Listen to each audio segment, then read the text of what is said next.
I'll be going down the hallway at the hospital, and there's rooms on either side, patient rooms. And when you look in either of the rooms, out of the corner of my eyes, I swear that I could see kind of ghostly shrouds. And then I would see faces out of the corners of my eyes, too, sometimes, but you couldn't make it any kind of great detail. They just felt cold and heartless, and they terrified me at the best of times.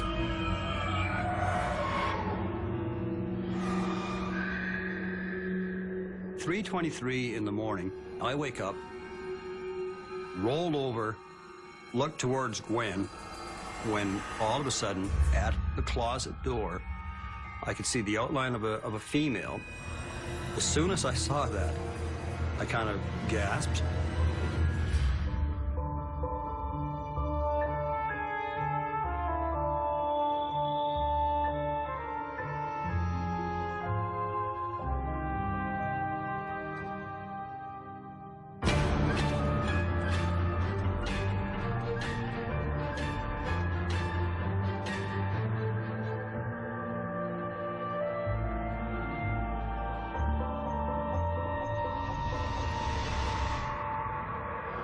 My first experience with the dead, I actually had to go in the room where the deceased was, because we have to go and prepare the body and for transfer to the morgue. And all I can remember is the body was unwrapped and it was just staring right at me. And I can remember just being really, I think I turned white. And I actually lost sleep over a couple days, and I just couldn't get that image out of my mind. It was pretty surreal, and I still think of it to this day. I was never prepared to see any kind of paranormal experiences. I never went in expecting to see anything like that. I was expecting to just do it 9 to 5 and do my job without anything else exciting going on. And I was wrong. If you want to tell a good spooky tale, where would you set it? Most people would say a graveyard. But how about a hospital? It's a place where many people go to die, and perhaps where some of their spirits might linger on, as if they can't find their way to the other side. Hello, I'm Lawrence Chow. Today we meet two people with connections to hospitals, and they believe those connections have led to their own ghostly encounters. When Dan McIsaac starts his new job, he thinks the hardest part will be seeing dead bodies. But before long, he has to deal with something far more disturbing.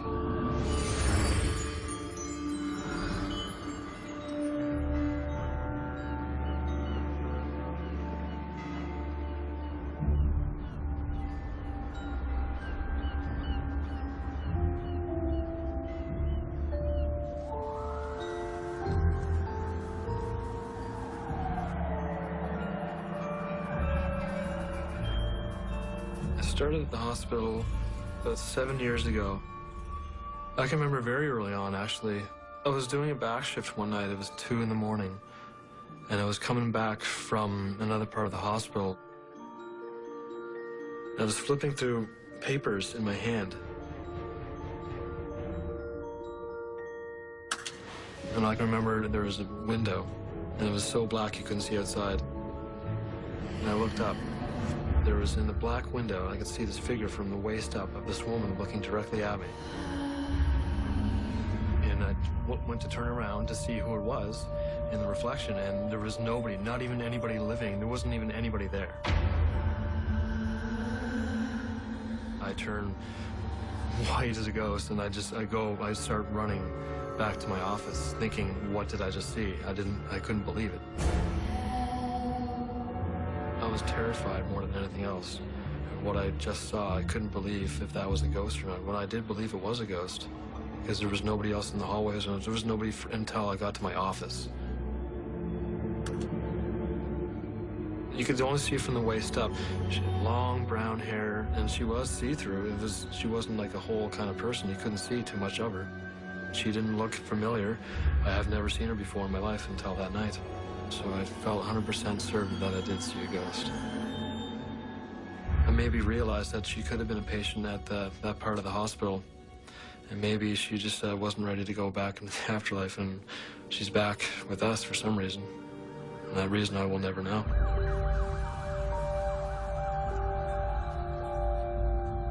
I was working another back shift one night at the hospital, and I got a call to retrieve one of our deceased in the room. And I get to the room. I'll never forget this. I saw a woman sitting in the corner. And the only one there was the deceased in the bed.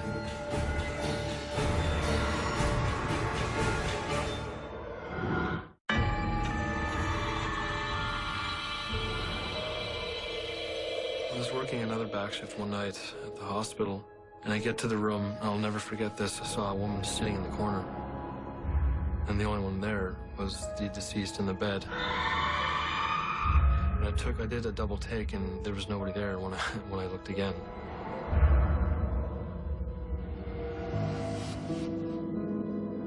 An immediate chill came down my spine. I got goosebumps.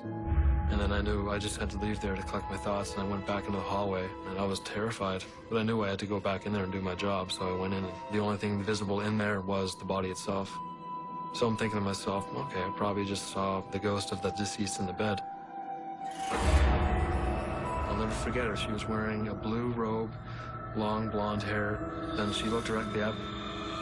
I didn't hear anything. I didn't see anything else besides that, and that's exactly why I had to leave the room, because I felt so scared.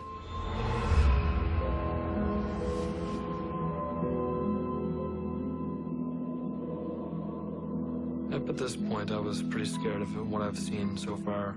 I rarely went any kind of darkened corridors alone, if I could help it, because I had to frequent these hallways and for pickups or what have you, or patient delivery or whatever. And it seemed to be every night that I'd see something out of the corner of my eye or feel something behind me.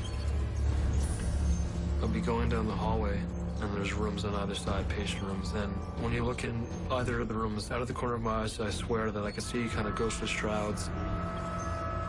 And you can feel, I feel a chill almost every time I go down there. It is kind of terrifying.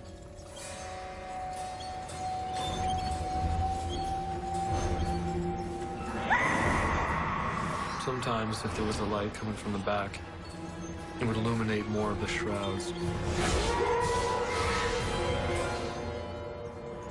It wasn't completely solid. It could range from anywhere from just a petite kind of person to anywhere from like a lumbering kind of really large person.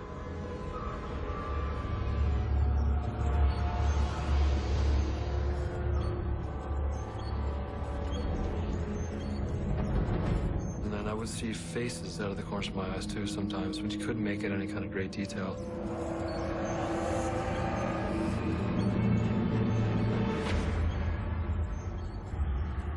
Sometimes it even looked like they were looking right at me, and I could feel their just chilling stare right at me, and I couldn't see any kind of details of any kind of faces, which is even more terrifying.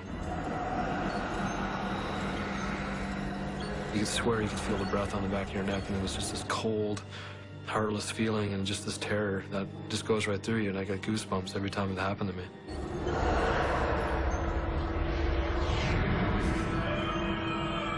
I nicknamed them the Faces of Death just because it was kind of what it reminds me of, and they just felt cold and heartless. They just felt, you know, like they were not inviting looking, and they terrified me at the best of times, and it made me kind of jumpy.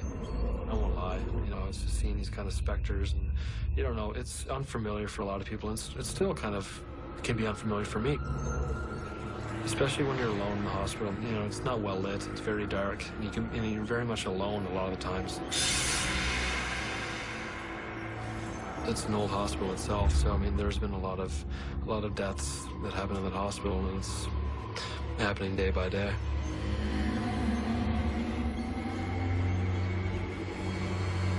I've seen my fair share of ghostly figures, but I mean, I've talked to the nurses that work there and even doctors, and they've all sworn they have seen figures and ghosts and where they work. So we all kind of talk about it like that, and we don't talk about it openly all the time, but everybody I've talked to has a story to tell.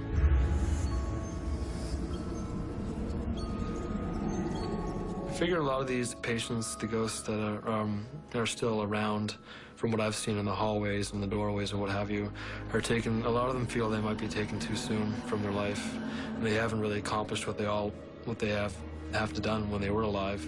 And I imagine they only stick around because they're either mad about it, and they, you know, they didn't want to die, and they want to just stick around, and they want to be with their family. So that's what I kind of accustom it to.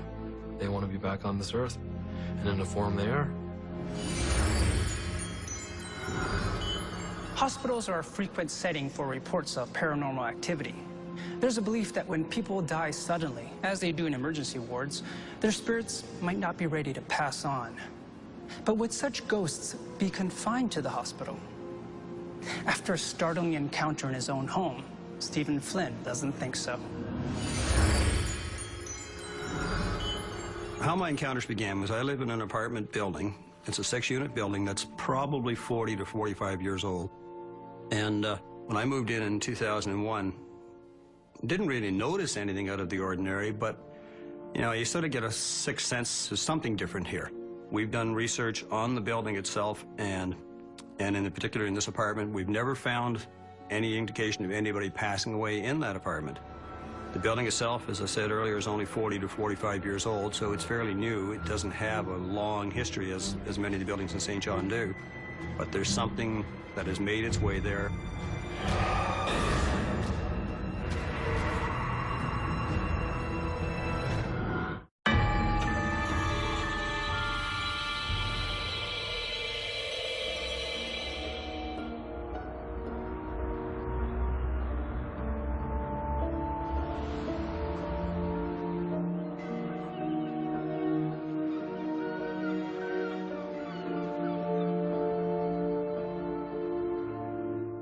One night, I was in the spare room, and I won't say why I was in the doghouse, but I was in the spare room, suffice to say, and it was about 2:20 in the morning. I'm laying there in the bed,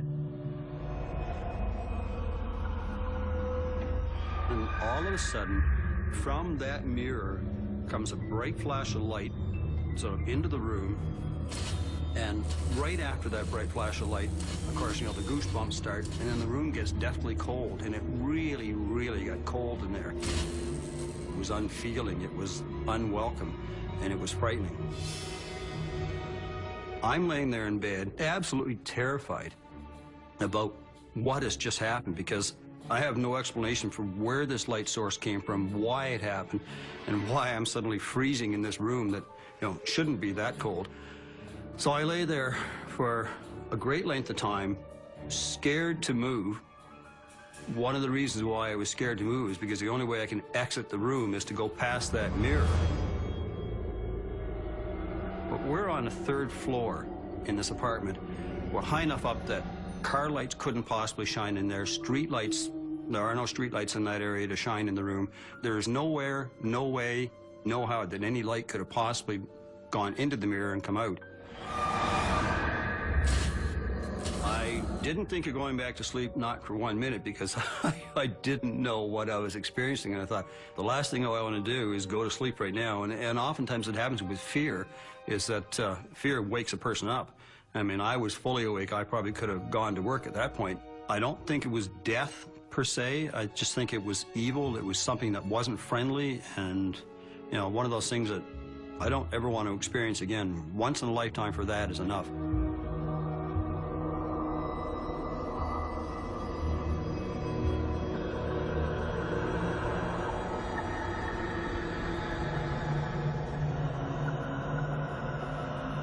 "3:23 in the morning. I wake up, looked at the clock, saw the time, 3:23. I rolled over to look towards Gwen, and there standing beside the closet was a female.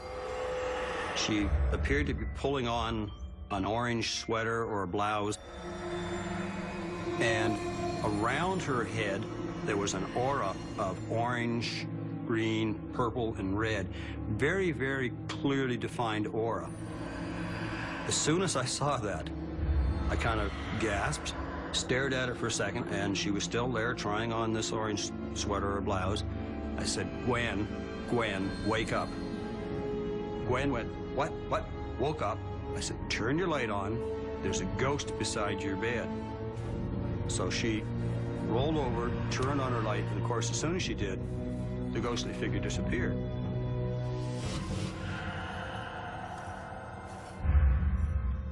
So now it's, you know, it's 3:23 plus a minute or two. We're sitting there in bed, and I'm describing to her, as I am to you right now, what I've just seen. And I said she was trying on a piece of clothing. Now, Gwen has sort of an orangey red blouse, so perhaps that's what she was trying on. I don't know, but it was so clear. And staring at it for as long as I did, and realizing that she wasn't paying attention to me. She wasn't concerned by the fact that Gwen and I are lying in the bed. She was just there at Gwen's closet, trying on some of Gwen's clothes.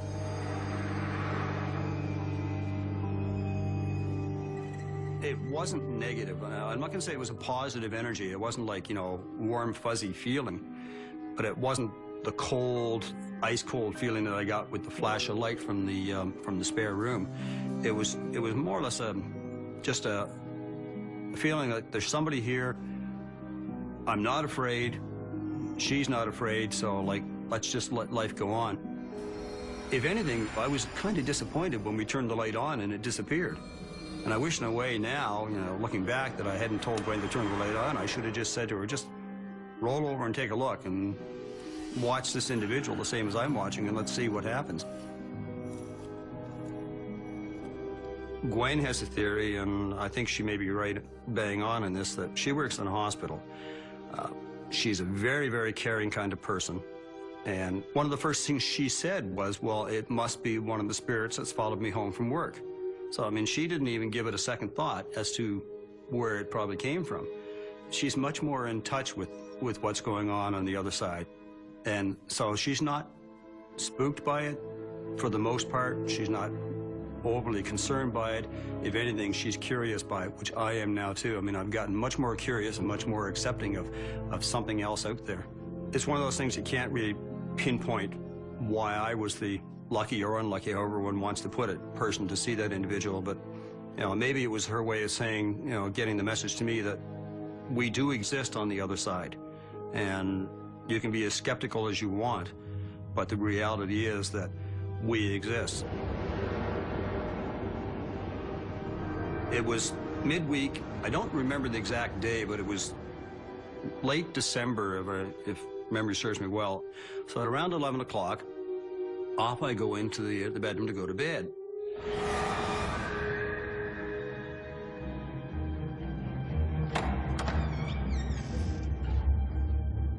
Now, Gwen's laying all sort of curled up in her usual position. And I look down at the bed, and what I see coming out from under the covers is a hand. And I can see the outline of a head of a very young girl. It was just sort of stunned, like, why am I seeing the hand and a child curled up in our bed? Like, where does this child come from?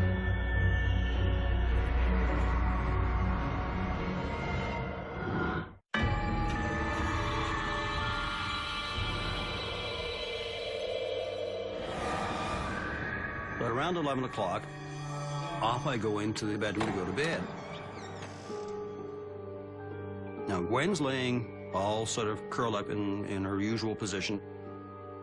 And I look down at the bed, and what I see coming out from under the covers is a hand. And it was definitely a child's hand, and I almost felt that if I had gone over and touched it, I probably would have actually been able to hold that hand physically. And I can see the outline of a head of a very young girl, probably 5 or 6 years old, I would guess. It was just sort of stunned, like, why am I seeing the hand and a child curled up in our bed? Like, where does this child come from? And I, you know, very easily could have gone over and touched the hand, but I thought, no, I best not, because I didn't want to disturb whoever that child was that was curled up with Gwen.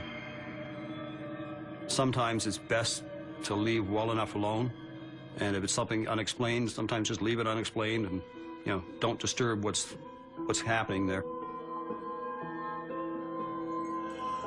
Kind of did a double take, looked at it again, thought, something not quite right here, so I backed out of the room, closed the door, went back in the living room and watched television for a while longer. When I told Gwen the next morning about seeing this child laying in the bed with her, she was a little taken aback by it, and she said, well, why didn't you wake me up? And I said, well, you know, you were asleep, and I was a bit spooked by it, and I wasn't quite sure what I was seeing. And again, as I said earlier, perhaps the spirit of one of these children that she's worked with has followed her home from the hospital, and these people are looking oftentimes for somebody to literally hold their hand or figuratively hold their hand, and she'll do both. You know, the ghosts are comfortable, I think, with Gwen, and I think they're getting more comfortable with me, too, realizing that, you know, we're not going to harm them. Not by any stretch of the imagination. If anything, I have such a curiosity about it that I really want to be able to talk to them and find out who they are and what their life story was. It's never happened, and it probably never will. But it'd be fun if it did. Stephen's account is of a ghostly attachment to a person rather than a place. He believes it came about because the ghosts died under Gwen's care. The hospital ghosts seem to be more confused than malevolent, and perhaps that's why both Stephen and Dan were able to overcome their fears. There is something definitely supernatural out there, something other than ourselves that exists on must be on another plane of existence, but wants to communicate with us somehow. When all is said and done, you know, it really is very interesting, and it sort of opens your eyes and opens your mind to other things in this world. So it's a great experience, and I'm glad I've lived it. I think these experiences have changed my life in a way that I accept, you know, death more. Going and you know, retrieving the dead doesn't terrify me anymore. I'm used to it. You know, you don't really get terrified anymore after that. I've done more than my fair share. But if I do see something out of the ordinary, it does kind of jolt me a little bit.